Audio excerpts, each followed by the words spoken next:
Well, good morning to you, church family at Parkview. Today is Tuesday, December the 7th, 2021. I hope you're having a great week, and I appreciate you joining me here for a few moments because this is a very important update. I want to share with you several announcements, and this is actually going to continue to be, especially in the new year once we get past Christmas, one of the most important ways that we're going to continue to share information as a church. And so we'll talk about that later, about how we're going to do that, how it'll even affect how and when and why we do announcements on a Sunday morning, things that we'll continue to use, such as our bulletins, our weekly worship guides.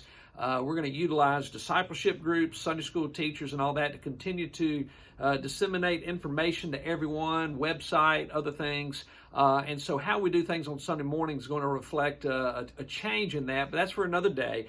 But anyway, thank you for being with me this morning, this afternoon, whenever you get to this video, as I just want to remind you of several things and then share a couple of thoughts with you. Number one, of several things here, I invite you to be a part of our Wednesday night prayer time. I invite you to the church here, 6 o'clock on Wednesday evenings to pray together. It has become a sweet time of prayer, of conversation, of encouragement and empowerment, all those kinds of words. I just cannot say enough about that. And those who come and pray over one another, how they pray over me, pray over our church. It is indeed a very sweet time. And I just want to invite you once again to be a part of what's going on Wednesday nights.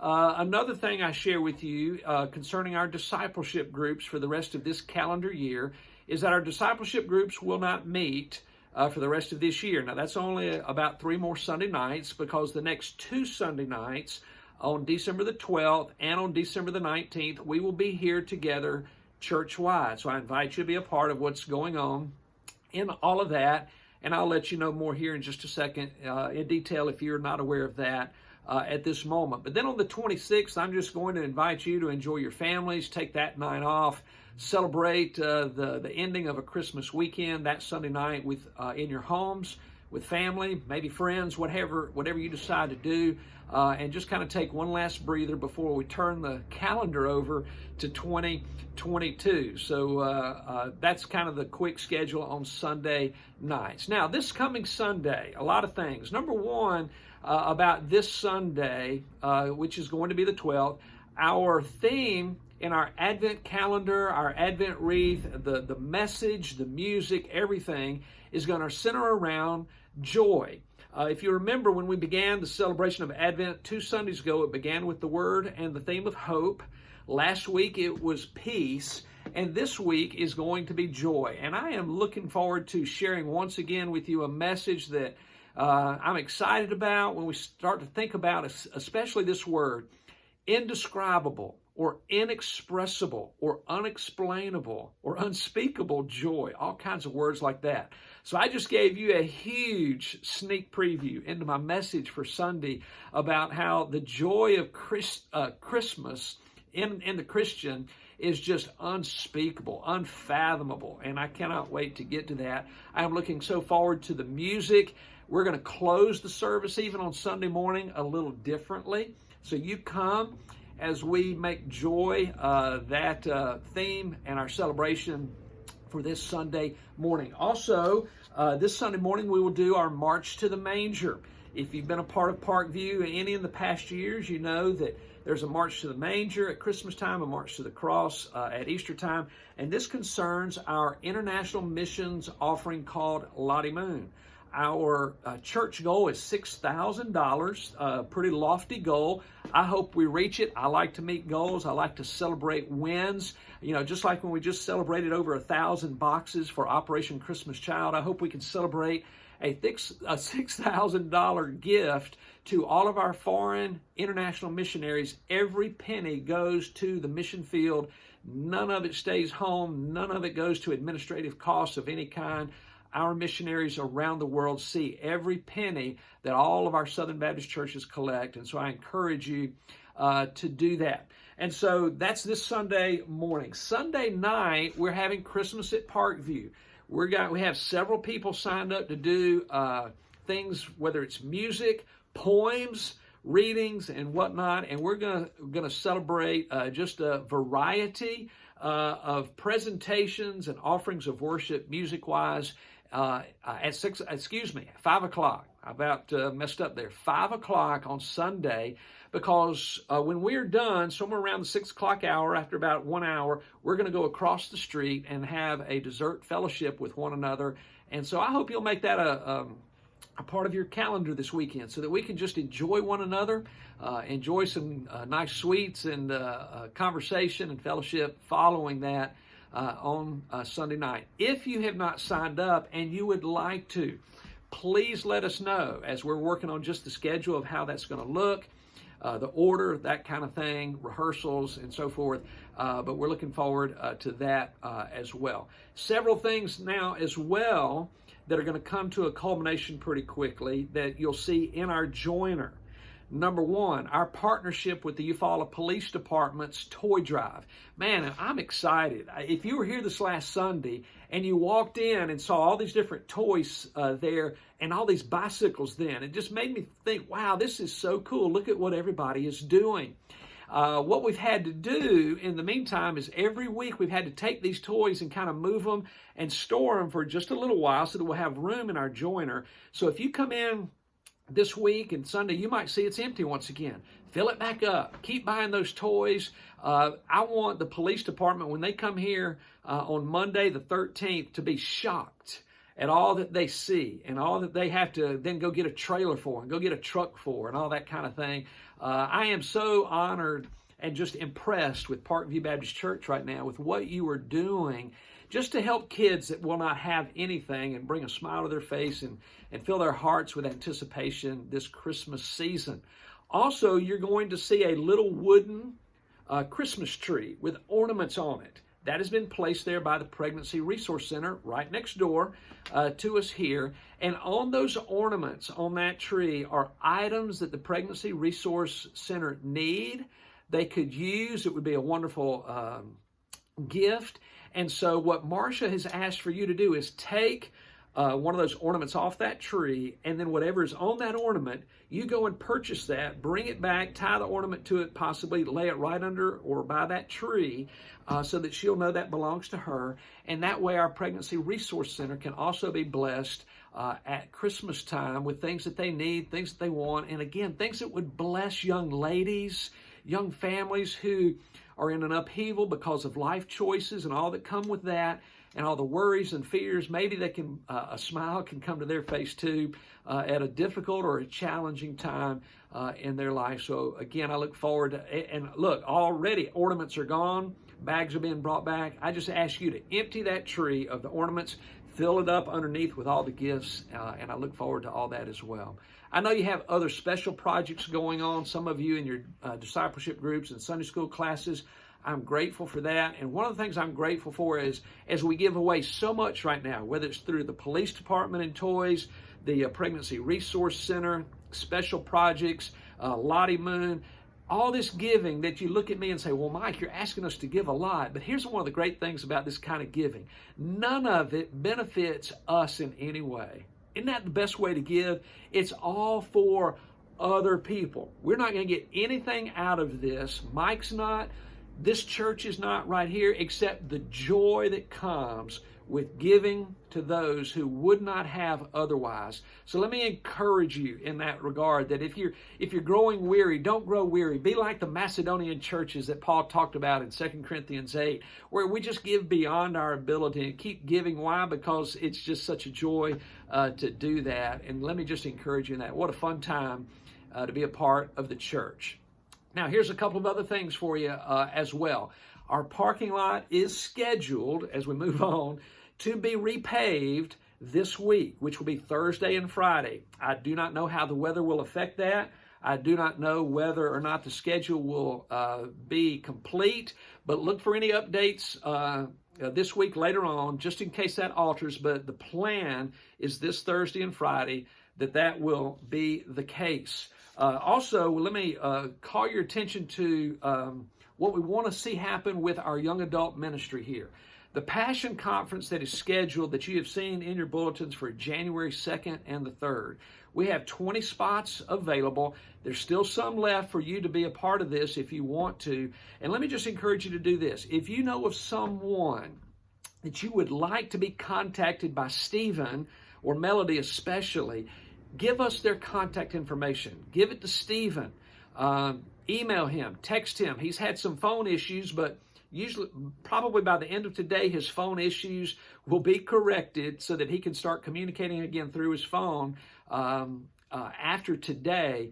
But do that if you will, so that they can take a full load to the Passion Conference on January 2nd and the 3rd. It will be revolutionary. It will change lives. And so encourage your young adults, encourage those that you know. And again, if you want us to contact them specifically and try to implore them to be a part, encourage them with incentives or whatever, you let us know what their contact info is, and we will get with them. Now, one other thing for you today, before I close with one last special word, is this item of our budget. It is budget season, and so what I have in front of me is the proposed 2022 budget.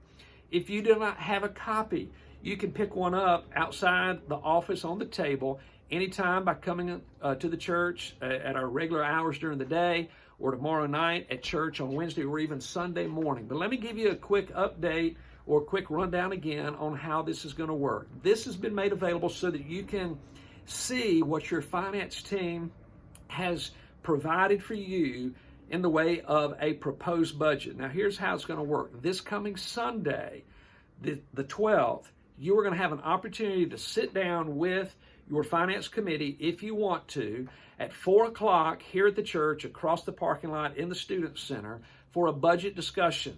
This is the time for you to ask questions, get answers to your questions, or curiosity, or whatever of maybe why, or anything of that nature. Your finance team is going to be prepared to answer all questions and give out all the information necessary to clarify anything in this budget that you need. So that's at 4 o'clock this coming Sunday, the 12th. Fast forward 1 week from that, we will have a business meeting on the night of the 19th at 6 o'clock here at the church, where we will vote on the budget. Now, we're not going to discuss the budget anymore that night of the 19th. So when we come into a time of business, it'll be for the sole purpose of voting on the budget. So if you need to have that conversation and discussion, it is going to be reserved for you this coming Sunday on the 12th. The 19th, we will simply vote on it. Now, let me highlight a couple of things for you, because as I have sat down with Stephen Parker, who is the chairman of our finance committee now, I have told him multiple times how proud I am of his leadership and his team's leadership given to our church, because they have worked hard to give us a viable, good, practical, and at the same time faith-driven budget.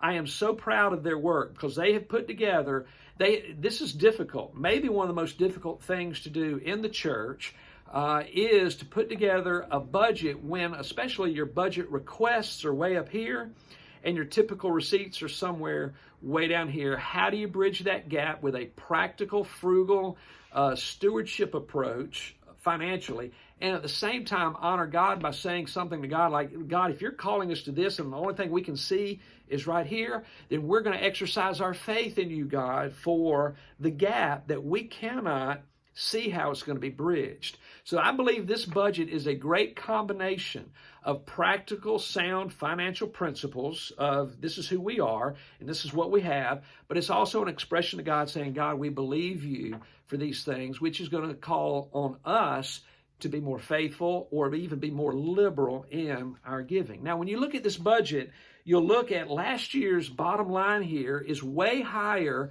than next year's proposed budget. There's a couple reasons for that.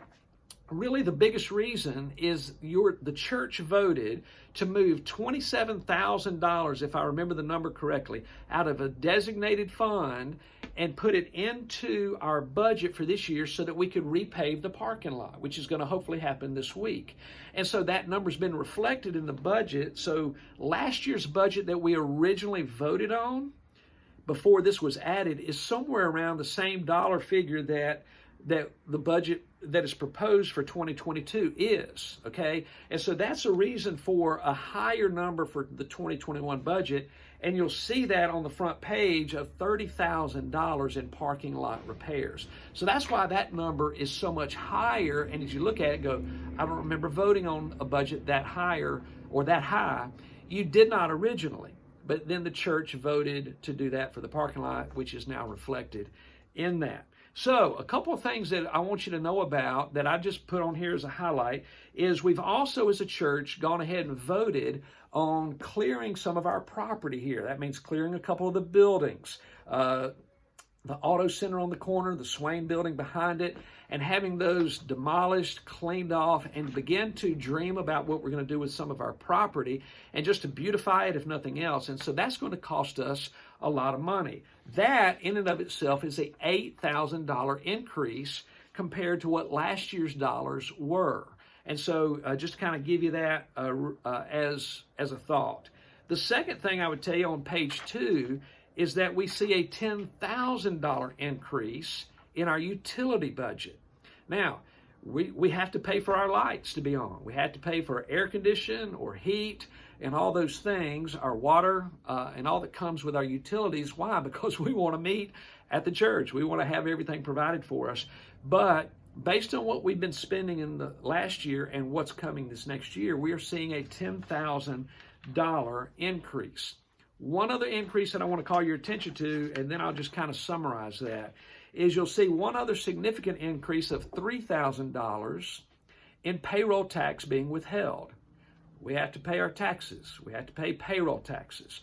And so that's just an unavoidable thing. And so when I look at that and I see a $3,000 increase there, $10,000 in utilities, and $8,000 more in general repairs and renovations, you look at a $21,000 increase of required and already voted on activities that the church must pay. But yet your finance team was able to come back to the point where they are presenting a budget to you that the anticipated budget requirement being about the same as it originally was for 2021. Which is a wonderful thing. They had to work very hard at doing that. Now, one of the things they had to do was they had to reduce the requests from a lot of people on how to fund the ministry that that particular department or committee or area wanted to do. And so we're going to be challenged this year now to do ministry with less dollars. And as I've talked to different leaders of committees, I've reminded them we all got cut, including the pastor's requests. The things that I put in a request for various things, we had to do the same at every level, from your pastor to your student ministry to the children's ministry. Everything pretty much is going to be tasked with this idea of how do we do ministry with less dollars as we spend more of our dollars on other things. So I'll close that conversation with this.